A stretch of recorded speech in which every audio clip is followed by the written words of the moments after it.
ഹയപ്പൊന്നിന് തന്നെ മാമോദീസ ഡ്രസ്സൊന്ന് സ്റ്റാർട്ട് ചെയ്യാമെന്ന് വിചാരിച്ചു കേട്ടോ. അപ്പോൾ ഹയപ്പൊന്നിൻ്റെ ഡ്രസ്സ് ഞങ്ങൾ വളരെ പെട്ടെന്ന് തന്നെ സെലക്ട് ചെയ്തു. കാരണം സ്റ്റിച്ച് ചെയ്യിപ്പിക്കാമെന്നൊക്കെ വിചാരിച്ചതാട്ടോ ഞാൻ മെറ്റീരിയൽ എടുത്തിട്ട്. പക്ഷേ കല്യാൺ സിൽക്സിൽ റെഡിമെയ്ഡ് സെക്ഷൻ കണ്ടപ്പോൾ പിന്നെ ഞാൻ വിചാരിച്ചു എന്തിനാ വെറുതെ സ്റ്റിച്ച് ചെയ്യിപ്പിക്കണേന്ന്. അങ്ങനെ റെഡിമെയ്ഡ് എടുത്തു. അതിലെല്ലാ സെറ്റ് അടക്കം കിട്ടിയിട്ടാണ് മാമോദീസ. ഇനി അമ്മമാരുടെ ഡ്രസ്സ് എടുക്കൽ ചടങ്ങാണ് കേട്ടോ. ഇതെല്ലാം വേറെ ദിവസങ്ങളിൽ നടക്കുന്നതാണ്. അതിൻ്റെ ഇടയിൽ എനിക്കും അലക്സിനൊക്കെ വേണ്ടിയിട്ടുള്ള ഡ്രസ്സൊക്കെ ഓരോ ഷോപ്പിലൊക്കെ പോയി നോക്കി കണ്ടുവെച്ചു കേട്ടോ. ഇനി അതിൻ്റെ പിറ്റേ ദിവസം കയറിയിട്ട് ഞങ്ങൾ ഇറങ്ങിയേക്കണേ. മാമോദീസ വെറും 2 ആഴ്ചയുള്ളൂ കേട്ടോ. അപ്പോൾ അതിൻ്റെ ഇടയിൽ ഇതാ സാരി എടുക്കാനൊക്കെ വന്നിരിക്കുകയാണ്. അമ്മമാർക്ക് മാത്രമല്ല, നമ്മുടെ വീടുകളിൽ നിൽക്കണ ചേച്ചിമാർക്ക്, അതായത് അലക്സിൻ്റെ വീട്ടിൽ നിൽക്കണതും എൻ്റെ വീട്ടിൽ നിൽക്കണതും ഒക്കെ ആയിട്ടുള്ള ചേച്ചിമാർക്ക് സാരി എടുക്കണം. പിന്നെ ഞങ്ങളുടെ അമ്മമ്മമാർക്ക് സാരി എടുക്കണം. അങ്ങനെ കുറച്ച് പരിപാടിയൊക്കെ ഉണ്ട് കേട്ടോ. അപ്പോൾ ഞാൻ മെറ്റീരിയൽ എടുക്കണം, എനിക്ക് ഫ്രോക്ക് തയ്പ്പിക്കണം എന്നുള്ള ഉദ്ദേശത്തിൽ നിൽക്കുകയായിരുന്നു. പക്ഷേ അവിടെ ഒരു സാരി കണ്ടപ്പോൾ എനിക്ക് ആ സാരി ഇഷ്ടപ്പെട്ടു, ഞാനത് മേടിച്ചു. അപ്പോൾ അതിൻ്റെ ഇടയിൽ ഇത് അമ്മച്ചി സാരിയൊക്കെ വെച്ച് നോക്കുന്നുണ്ട്, മമ്മി ഇനി സാരിയൊക്കെ വെച്ച് നോക്കുന്നുണ്ട്. എല്ലാവരും കുറച്ചധികം സാരിയൊക്കെ ട്രൈ ചെയ്ത് നോക്കിയിട്ട് ഏതാ ഭംഗി എന്നൊക്കെ അറിയാൻ വേണ്ടിയിട്ട് രണ്ടുപേരും അവർക്ക് ഇഷ്ടമുള്ള സാരീസൊക്കെ വെച്ച് നോക്കി. ഭയങ്കര തൃപ്തിയായിട്ടുള്ള സാരിയായിട്ട് ഇത്തവണ എടുത്തിട്ടുള്ളൂ. ഇത്തവണത്തെ ഒരു പ്രത്യേകത പറഞ്ഞു കഴിഞ്ഞാൽ വീട്ടിൽ വന്നിട്ട് അയ്യോ ഇത് എടുക്കണ്ടായിരുന്നു തോന്നിയില്ല. എല്ലാ സാരിയും എല്ലാവർക്കും ഇഷ്ടപ്പെട്ടിട്ട് എടുത്തത്. ഹയമോളും റൂത്തൂസൊക്കെ ഒരു കുഴപ്പമില്ലാതെ അവിടെ ഇരുന്നു കേട്ടോ. ഹയക്ക് ഞാൻ ഇടയിൽ പോയിട്ട് ഫീഡ് ചെയ്തു കേട്ടോ. അപ്പോൾ അതാ ഞാനും റൂത്തും കൂടെ എനിക്കും ബ്ലൗസ് സ്റ്റിച്ച് ചെയ്യാൻ, റൂത്തിന് മെറ്റീരിയൽ എടുക്കാനൊക്കെ നേരം വൈകി അവിടെ നിന്ന് വേഗം ഇറങ്ങാൻ ചെയ്ത പിന്നെ ഞങ്ങളെ. അതുകൊണ്ട് ഞാൻ കല്യാണിൽ നമ്മുടെ കുന്നംകുളത്തുള്ള കല്യാൺ സിൽക്സിൽ പോയിട്ട് മെറ്റീരിയലൊക്കെ എടുത്ത് റൂത്തിന് ഉടുപ്പ് തയ്പ്പിക്കാൻ വേണ്ടിയിട്ട് ഇതാകണ്ട അളവും കാര്യങ്ങളൊക്കെ എഴുതി വയ്ക്കണു. ഞാൻ എൻ്റെ ബ്ലൗസും കൊടുത്തു. ഇനി ഞാൻ വിചാരിച്ചേ നമ്മുടെ ഹയമോളുടെ ബാപ്റ്റിസം ആണെന്നൊരു ചെറിയ ഇൻവിറ്റേഷൻ പോലെ ചെയ്യാമെന്നൊക്കെ വിചാരിച്ചു. അത് എഡിറ്റ് ചെയ്യാനൊരു തിരക്കിലാണ് കേട്ടോ ഇതൊക്കെ. പിന്നെ വിചാരിച്ചു ഈ ഒരു തീമിൽ വേണം എല്ലാതും ഇറക്കാമെന്ന് വിചാരിച്ചിട്ട് ഞാൻ ഈ ഒരു തീമൊക്കെ ഡൗൺലോഡ് ചെയ്ത് അത് എഡിറ്റ് ചെയ്ത് ഇതാകണ്ട സേറ റൂത്ത് എന്നൊക്കെ എഴുതി, ഹയ എലിസബത്ത് എന്ന് എഴുതി, അങ്ങനെ എല്ലാവരുടെ നെയിം വെച്ച് എഴുതി കണ്ട. ഹയ എലിസബത്ത് പപ്പ, ഹയ എലിസബത്ത് അമ്മ, ഹയ എലിസബത്ത് അമ്മാമ്മ, ഹയ എലിസബത്ത് കുഞ്ഞച്ചൻ വലിയച്ചൻ എന്നൊക്കെ പറഞ്ഞിട്ട് ഞാൻ അതൊക്കെ ഒന്ന് നോക്കി അത് സെറ്റാക്കിയിട്ടാണ്. പിന്നെ അതാ നമ്മുടെ ഫുഡിൻ്റെ ചർച്ചയാണ് കേട്ടോ ഇവിടെ. എന്തൊക്കെ ഫുഡ് വേണം, പിന്നെ ഓരോരുത്തരുടെ അഭിപ്രായത്തിൽ ഏതൊക്കെ ഫുഡാണ് വേണ്ടാത്തത്, ഏതൊക്കെ വേണം, ഏതൊക്കെ ആൾക്കാരുടെ ഫേവറേറ്റ്, ഏതാണ് ഏറ്റവും ഇപ്പോഴത്തെ ട്രെൻഡിങ് ആയിട്ടുള്ള ഫുഡ്, ട്രെൻഡിങ് എന്ന് പറഞ്ഞു കഴിഞ്ഞാൽ എല്ലാവരും കഴിച്ചു പോണ ഫുഡ് ഏതൊക്കെയാണെന്നൊക്കെ എല്ലാവരും ഇരുന്ന് ചർച്ചയാണ് കേട്ടോ. ഫുഡ് മാത്രമല്ല കേട്ടോ, അതിന് നമ്മുടെ ഇവൻറ്റും കാര്യങ്ങളും മൊത്തത്തിൽ നോക്കുന്നുണ്ട് കേട്ടോ. അപ്പോൾ പിന്നെ ഞാനിങ്ങനെ ഇരിക്കുമ്പോൾ ഞാൻ ഇങ്ങനത്തെ കേക്ക് വേണം, എല്ലാ പരിപാടിയും ഭംഗിയാവാൻ വേണ്ടിയിട്ട് എല്ലാ കാര്യങ്ങളും ഞാനിങ്ങനെ സെറ്റ് ചെയ്തുകൊണ്ടിരിക്കണതിൻ്റെ ഓരോന്നാണ് കേട്ടോ. അപ്പോൾ ബേക്കറിയിൽ പോയിട്ട് ആ കേക്കിന് ഓർഡർ ചെയ്തു കേട്ടോ. ഞാനും പപ്പയും കൂടെ പോയിട്ടാണ് അതിന് ഓർഡർ പറഞ്ഞത്, നമ്മുടെ ബേക്കറിയിൽ തന്നെയാണ് കേട്ടോ. അപ്പോൾ നമ്മൾ ഓർഡർ കൊടുത്തു അങ്ങനത്തെ കേക്കിൻ്റെ കാര്യം. പിന്നെ ഒരിക്കലും ഞാനും അലക്സും പോയിട്ട് നമ്മുടെ ഫെജിന്ന് പ്ലെയിൻ ബാസ്ക്കറ്റ് ഇതുപോലത്തെ കൊട്ട മേടിച്ചിട്ടുണ്ടായിരുന്നു കേട്ടോ. അതിൽ ഈ പൂക്കളും ഇതൊക്കെ ഞാൻ വെച്ചതാണ് കേട്ടോ. ഇതൊക്കെ തന്നെ ഞാൻ ഒരു തരം പശ കൊണ്ട് അതൊക്കെ അങ്ങനെ ഒട്ടിച്ച് ക്ലിയർ ചെയ്ത് സംഭവമൊക്കെ സെറ്റാക്കി. പിന്നെ റിട്ടേൺ ഗിഫ്റ്റിൻ്റെ കാര്യം കേട്ടോ. റിട്ടേൺ ഗിഫ്റ്റ് ഞാനിതാ സെറ്റാക്കിക്കൊണ്ടിരിക്കുകയാണ്. ഇതൊരു പേജ് പോലെയാണ് വരുന്നത്, ഒരു പേപ്പർ പോലെ. അത് ജസ്റ്റ് അതിങ്ങനെ നമ്മൾ അതിൻ്റെ തല ഇങ്ങനെ വെച്ച് വാല് വേറെ വെച്ച് ഇതെല്ലാം സെപ്പറേറ്റ് ആയിട്ടാണ് വരണത് കേട്ടോ. അപ്പോൾ ഇതൊരു അത്യാവശ്യം സംഭവം ഞാൻ ചെയ്ത് വെച്ചിട്ടുണ്ടായിരുന്നു. എനിക്കാണെങ്കിൽ ഈ കാര്യങ്ങളൊക്കെ എനിക്ക് തന്നെ ചെയ്യണം എന്നുള്ളൊരു ചെറിയൊരു വാശി എൻ്റെ ഉള്ളിലുണ്ട് കേട്ടോ എപ്പോഴും, എല്ലാ കാര്യങ്ങളും. കാരണം ഇത് ഞാൻ ആരെങ്കിലും ചെയ്തു തരാമെന്ന് പറഞ്ഞിട്ട് ഇരുന്ന് കഴിഞ്ഞാൽ സന്തോഷക്കുറവൊന്നുമില്ല. പക്ഷെ ആരോടും ഞാൻ അങ്ങോട്ട് പോയി ചോദിക്കൊന്നുമില്ല ഇത് എനിക്ക് വെച്ച് തരുമോ ചെയ്തു തരുമോ എന്നൊക്കെ. എനിക്ക് പരിപാടി ഭംഗിയാവണമെങ്കിൽ നമ്മളും കൂടെ കുറച്ചുകൂടി എഫേർട്ട് എടുത്താൽ അത് ഭംഗിയാവുള്ളൂ. ആരും ഇപ്പം ഇതിലേക്ക് ശ്രദ്ധ അത്രയ്ക്ക് അങ്ങോട്ട് കൊടുക്കില്ല. എല്ലാവരും ബാക്കിയുള്ള കാര്യങ്ങളിലേക്കാവും. ഇങ്ങനത്തെ കുഞ്ഞു കാര്യങ്ങളാവും പരിപാടിനെ കൂടുതൽ മനോഹരമാക്കുക. അങ്ങനെ 2 ആഴ്ച ദിവസത്തിനുള്ള ഗ്യാപ്പിലാണല്ലോ നമ്മുടെ മാമോദീസ് നടക്കുന്നത്. അപ്പോൾ ഞാൻ പോയിട്ട് ഫേഷ്യൽ ചെയ്തു, അങ്ങനത്തെ കാര്യങ്ങളൊക്കെ ചെയ്യാനായിട്ട്. അപ്പോൾ നമ്മുടെ തൃശ്ശൂരുള്ള നാച്ചുറൽസിലാണ് കേട്ടോ വന്നേക്കുന്നത്. അവരവിടെ നിന്ന് ഒരു ഡ്രസ്സൊക്കെ തന്നിട്ടുണ്ടായിരുന്നു കേട്ടോ. അപ്പോൾ ഞാൻ ജസ്റ്റ് ഒരു മസാജ് വിത്ത് ഫേഷ്യലും ചെയ്തു. പിന്നെ എൻ്റെ ഹെയർ കട്ടിങ്ങും ഉണ്ട് കളറിങ്ങും ഉണ്ട് കേട്ടോ. അപ്പോൾ നമ്മൾ അന്ന് കണ്ടുവെച്ചു എന്ന് പറഞ്ഞല്ലോ, ആ കണ്ടുവെച്ച ഡ്രസ്സ് എടുക്കാനായിട്ടാണ് പോണത്. അപ്പോൾ ഇപ്പം ഞാൻ കാണിച്ചില്ലേ ആ ഡ്രസ്സാണ് ഞങ്ങൾ എടുക്കാൻ പോണത്. അന്ന് കണ്ടുവെച്ചത് അവിടെ നിന്ന് ഒരു എനക്കില്ലാതെ അവിടെ തന്നെ ഇരിക്കുന്നുണ്ട്. അപ്പോൾ അവിടെ നിന്ന് എടുത്തു. പിന്നെ വേറെ അവിടെ നിന്നും പോയിട്ട് എടുക്കാൻ നിന്നില്ല കേട്ടോ. അവിടെ നിന്ന് വേഗം പർച്ചേസ് ചെയ്തു. ഇതൊക്കെ വേറെ ദിവസങ്ങളാണ് കേട്ടോ നടക്കുന്നത്. എല്ലാം ഒരു ഡേ അല്ല, ഞാൻ എല്ലാം കൂടെ കൂട്ടി വെച്ചേക്കാണ്.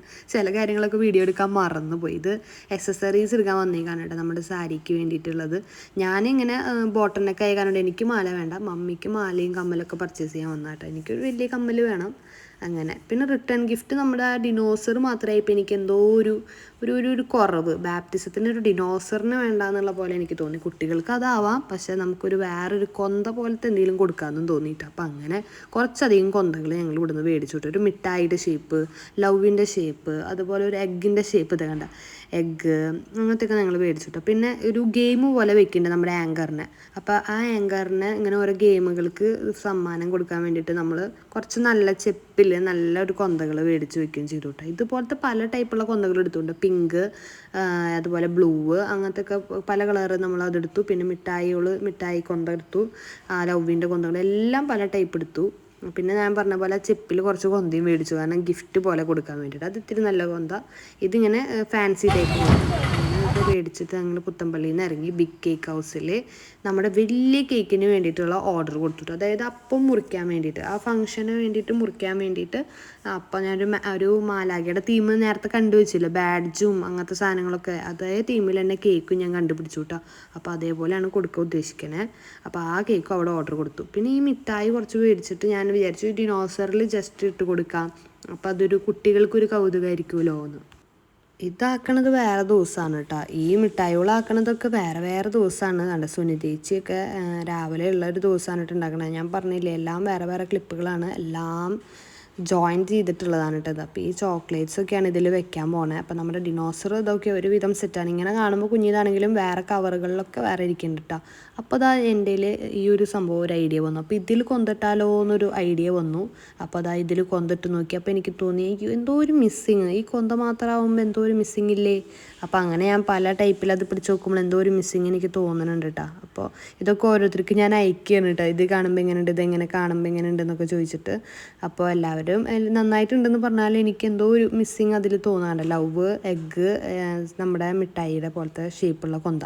അത് കഴിഞ്ഞിട്ട് കുറച്ച് കീ ചെയിൻസും മേടിച്ചു കൂട്ടാം, കാരണം ഇടയ്ക്ക് എന്തെങ്കിലുമൊക്കെ ഇട്ട് കൊടുക്കാമെന്ന് വിചാരിച്ചു. അങ്ങനെ എന്തോ ഒരു മിസ്സിങ് തോന്നിയില്ല ആ പേഴ്സിൽ. അപ്പോൾ ഇതുപോലത്തെ ഒരു കാർഡ് അടുപ്പിച്ചു, കണ്ട ബാപ്റ്റിസം ഹയലിസ്, അപ്പോൾ താങ്ക് യു എന്ന് പറഞ്ഞിട്ട്. അപ്പോൾ താങ്ക്സ് കാർഡ് പോലെ ഒരു സംഭവം ഇട്ട് കൊടുക്കാമല്ലോ. അത് ഇതാ ഈ പേഴ്സിൽ നമ്മൾ കൊന്ത, ഒരു മിഠായി, അതുപോലെ ഈ ഒരു താങ്ക്സ് കാർഡ് പോലത്തെ ഇട്ടു. അങ്ങനെ ഇരിക്കുമ്പോൾ നമ്മുടെ ബാഡ്ജുകൾ വന്നു. നമ്മുടെ അമ്മാമ്മ, അപ്പാപ്പ, അമ്മ, അപ്പ, കുഞ്ഞച്ചൻ, വല്യച്ഛൻ എന്നൊക്കെ എഴുതിയ നമ്മുടെ ബാഡ്ജുകൾ നമ്മുടെ കയ്യിലെത്തിയിട്ട്. അതൊക്കെ വേറെ വേറെ ദിവസങ്ങളാണ്. അങ്ങനെ അപ്പോൾ അതാ തൊട്ട് തലേന്ന് ഞങ്ങൾ ചെരുപ്പ് മേടിക്കാൻ പോയതാണ് കേട്ടത്. ദിവസം അടുത്തെത്തി. അപ്പോൾ ചെരുപ്പൊക്കെ മേടിക്കാൻ വേണ്ടിയിട്ട് ഇറങ്ങാണ്. അപ്പോൾ കുന്നംകുളത്തായിട്ട് ഞങ്ങൾ പോയത്. അപ്പോൾ പോയത് വേറെ എൻ്റെ ഡ്രസ്സും കാര്യങ്ങളൊക്കെ മേടിക്കാൻ വേണ്ടിയിട്ടാണ്. അപ്പോൾ ജസ്റ്റ് ചെരുപ്പൊന്ന് നോക്കാമെന്നുള്ള രീതിയിൽ അവിടെ ഇറങ്ങിയിട്ടാണ്. അങ്ങനെ ചെരുപ്പ് നോക്കി 1-2 മേടിച്ചു കേട്ടോ. ഇതായി നമ്മുടെ പരിപാടിയുടെ ദിവസമാണ് ഇന്ന്, 25-ാം തീയതി ഞായറാഴ്ച. അപ്പോൾ ഈവനിങ് പരിപാടി ആയ കാരണം നമുക്ക് മോർണിംഗ് തന്നെ നമ്മൾ റെഡിയാക്കി വെച്ചിട്ടുള്ള നമ്മുടെ റിട്ടേൺ ഗിഫ്റ്റ്സും കാര്യങ്ങളൊക്കെ എടുത്ത് ഞാൻ, റൂത്തു, എൻ്റെ അനിയൻ, പപ്പയും എല്ലാവരും കൂടെ ദുബായ് പാലസിലേക്ക് പോവാണ്. കാരണം സ്റ്റേജും കാര്യങ്ങളൊക്കെ ഞങ്ങൾ പറഞ്ഞ പോലെ തന്നെ ആണോ എന്ന് നല്ലോണം ഞങ്ങൾ നോക്കാൻ പോവാണ്. പിന്നെ ഞാൻ 2 ട്രേ ഒക്കെ എടുത്തു, കാരണം നമ്മുടെ റിട്ടേൺ ഗിഫ്റ്റിന് അവർക്ക് വെക്കാനാണ് എന്താണ് അവരുടെ പ്ലാൻ എന്നറിയില്ല. സംഭവം ഞാൻ പുറത്തേക്ക് എടുത്തില്ല, ജസ്റ്റ് കയ്യിൽ പിടിച്ചു എന്ന് തോന്നുന്നു, ഇപ്പോൾ ഓർമ്മ വരുന്നില്ല. അതേ കണ്ട ഞങ്ങൾ പറഞ്ഞ പോലെ തന്നെ അവർ ചെയ്തിട്ടുണ്ട് കേട്ടോ. അതായത് കണ്ട ഇതൊക്കെ ലൈറ്റുകളാണ്. ഈവനിങ് ടൈമിൽ നല്ല ഭംഗിയാണ് കേട്ടോ. ഇതൊക്കെ ഇങ്ങനെ കത്തുമ്പോൾ നല്ല രസമാണ് കേട്ടോ. അപ്പോൾ ഞാൻ പപ്പ പറയാണ്, അങ്ങനെ നമ്മളത് പൊളിച്ചിട്ടുണ്ട്, കാരണം അടിയിലുള്ള ഒരു കുഞ്ഞ് കല്യാണം നടക്കുന്നുണ്ട്. അവർ നമ്മുടെ ഇത് കണ്ടിട്ടുണ്ട്, അവർക്ക് നല്ല ഇഷ്ടമായിട്ടുണ്ട് എന്നൊക്കെ പറഞ്ഞ് ഞങ്ങളെ പരിപാടീനൊക്കെ പറ്റി ഞങ്ങൾക്കൊക്കെ നല്ല ഇഷ്ടമായിട്ട്. കാരണം ഞങ്ങൾ പറഞ്ഞ പോലെ തന്നെ വെൽക്കം ബോർഡ് വെച്ചിട്ടുണ്ട്. ജസ്റ്റ് കയറുമ്പോൾ തന്നെ ഒരു നല്ലൊരു ഫ്രഷ് ആയിട്ടുള്ള ഒരു ആംബിയൻസ് ഉണ്ടായിരുന്നു കേട്ടോ. അതേ കണ്ട് ഇവിടെ ചേട്ടന്മാർ ഇതാ ഞാൻ പറഞ്ഞ എൻ്റെ വിങ്സ് സെറ്റ് ചെയ്തുകൊണ്ടിരിക്കുകയാണ് മാലാഖയുടെ. അപ്പോൾ നമ്മൾ അവിടേക്ക് ജസ്റ്റ് നമ്മുടെ കുറച്ചുകൂടി ഐഡിയ, ചേട്ടാ അത് അങ്ങനെ വെക്കാം അല്ലെങ്കിൽ ഇങ്ങനെ വെക്കാം എന്നൊക്കെ പറഞ്ഞിട്ട് ഇതാ ഗോഡു ചേട്ടനൊക്കെ നമുക്ക് അറിയണത് കേട്ടോ. മെല്ലു ചേട്ടനുണ്ട്, നമ്മുടെ ബാഡ്ജും കാര്യങ്ങളൊക്കെ പ്രിൻറ്റ് ചെയ്ത് തന്ന ചേട്ടനൊക്കെ കേട്ടോ. അപ്പോൾ എല്ലാവരും കൂടെ ഒരു സഹകരണമാണ് കേട്ടോ അവിടെ. അപ്പോൾ ഇവിടെ വന്നപ്പോഴാണ് എനിക്കൊരു ജിപ്സം കുറച്ച് പൂക്കൾ വേണമെന്ന് പറഞ്ഞിരുന്നു കേട്ടോ. അപ്പോൾ ആ ചേട്ടൻ കുറച്ച് നേരമായിട്ട് തന്നിട്ടില്ല. അപ്പോൾ ഞാൻ ഒന്നുകൂടി ഓർമ്മപ്പെടുത്തി. അപ്പോൾ എനിക്കൊരു ഉച്ചയ്ക്ക് മുന്നേ തരാമെന്നൊക്കെ പറഞ്ഞ് ഞങ്ങളുടെ കാര്യങ്ങൾ പറയാൻ കേട്ടോ. പിന്നെ ഈ ഫുഡിൻ്റെ കാര്യങ്ങൾ, സ്റ്റേജ് കാര്യങ്ങളൊക്കെ ഇതൊക്കെ സെറ്റ് ആയിക്കോളും ചേട്ടന്മാർ.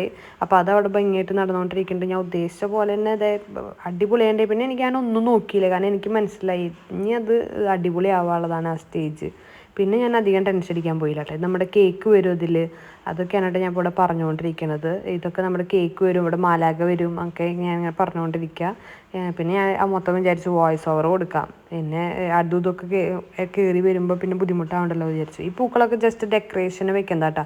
ഇപ്പുറത്തെ സൈഡാണ് നമ്മൾ കൗണ്ടർ ഇട്ടേക്കുന്നത് ഫുഡ് സെക്ഷന് വേണ്ടിയിട്ട്. ഇവിടുന്ന് നേരെ നമ്മൾ സ്റ്റേജ് ചെയ്യാമെന്ന് വിചാരിച്ചു. ഇതാണ് മില്ലു ചേട്ടൻ. ഈ മില്ലു ചേട്ടനാണ് നമുക്ക് ബാഡ്ജ് അതുപോലെ നമ്മുടെ താങ്ക് യു എന്നൊക്കെ പറഞ്ഞിട്ടുള്ള കാർഡുകളും കാര്യങ്ങളൊക്കെ അടിച്ച് തന്നിട്ടുള്ളത് കേട്ടോ. പിന്നെ ഇതാ ഇവിടെ ഒരു ഡെക്കറേഷൻ്റെ ഭാഗമാണ് ആൾ, ഇവരുടെ ഫ്രണ്ട്സും കൂടിയാണ് കേട്ടോ അപ്പോൾ ആൾ. അപ്പോൾ ഞങ്ങൾ ഇതൊക്കെ കണ്ടു, ഭയങ്കര സന്തോഷമായി.